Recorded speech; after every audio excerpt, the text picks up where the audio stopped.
Hey everyone, Ricky Shockley back with another Wednesday Thought. It's been a while. These are shorter videos where I'm just sharing kind of something that's on my mind, recent news, or some quick tidbits. And today I wanted to talk about what we saw over the summer months. So on our client roster, July was an exceptionally slow month. We still had clients that were performing really well. Over half of our clients still had under $150 cost to acquire a customer on something like Botox. But on the tail end, there were some clients that really struggled with conversion rates and numbers that just looked really bad. We've seen that bounce back a little already in August, but that news or that trend forced me to go do a little bit of research, and I stumbled across this AbbVie earnings report from April 2025, where the CEO shared that at that point, Botox sales were down 11% year over year, and Juvederm sales were down 20% globally year over year. Right? That's very interesting. I didn't at that up until recently realize that was the case. We're so used to these things growing and the people talking about the aesthetic space growing. But the reality is, year over year, we've seen a decline in overall sales. So a few things that I want you to pay attention to and some takeaways in terms of action items. Number one is I would caution you about overanalyzing year over year comparisons. When I started in the marketing space in 2009 as a professional, from 2009 to 2020, we had pretty slow incremental growth on a lot of things. So it was easy to look at something like Google Analytics data for your website and look at year over year trends and look for year over year growth. Since COVID, we've seen a lot more volatility, right? You had a drop during COVID, a post-pandemic boom, and a leveling off.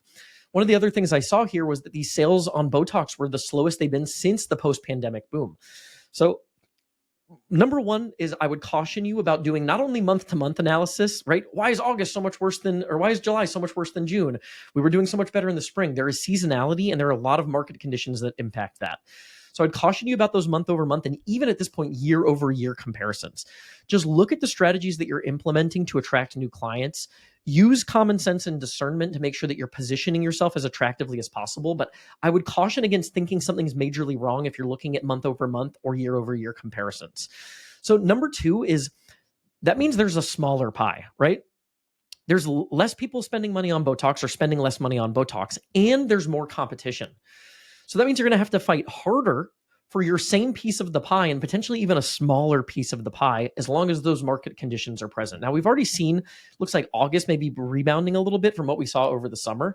But again, if that holds true or you run into months or seasons where that's the case, remember that means you have to fight harder for your share.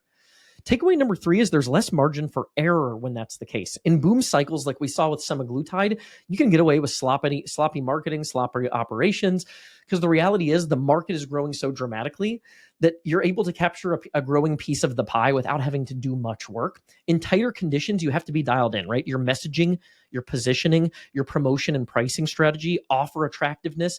You have to be providing white glove service from lead to consult to service and post-appointment, holistic treatment planning.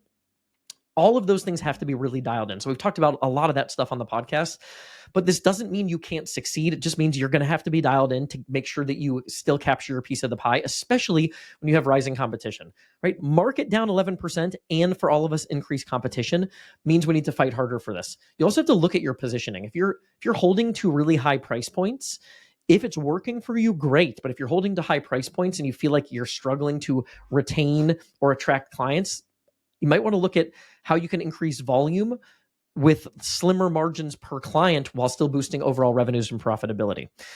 Takeaway number four is opportunity is still there in down markets. Weak practices are going to pull back. Stronger practices can grab more market share. So that's important to remember. This can be a time to be more aggressive. Also, retention and education, I think, matter more than ever. If we want people to choose us for that first visit and to stay with us on an ongoing basis, they have to feel like we're providing a level of skill, knowledge, expertise, and results that are unparalleled. And that education component and communication component is really important. Consumer demand is obviously still there for aesthetics. It's just now flowing more to the best, most efficiently run businesses. So while global sales are down, the exact reason I think that's the exact reason to double down on fundamentals. Use this as an opportunity to reset, to look at everything that you're doing and to dial in to get to the next level. I hope that was helpful. Hopefully we see a little bit of a boom back here in the fall. And again, this is not an excuse to see bad results. It's just an awareness of the market conditions and a quick update on some of that news. Thanks, and see you on the next one. This episode is brought to you by MedSpa Magic Marketing, my agency. We help med spas and aesthetics practices grow with more effective marketing strategies. And I know that's a vague phrase, right? It's a vague claim. So I have an offer for you. I offer this to any new prospects. If you're interested in exploring another marketing option, a new agency, or just getting into Facebook, Instagram, Google ads for the first time, I'd love to show you why we're different, what we're doing for clients. And we can do that via a 1.5-hour planning session where I'll outline a specific marketing plan and I'll give you all of the blueprints that we would implement if we were to do business together. Now, you can take that, use that on your own, hire someone else to help you execute it, or work with us. We really don't hold anything back on that strategy call. And I think you'll have a lot of confidence in how you manage your marketing investment moving forward, understanding some of the nuances that can help you implement more effective marketing strategies for your business. So if you want to do that, you can go to medspamagicmarketing.com.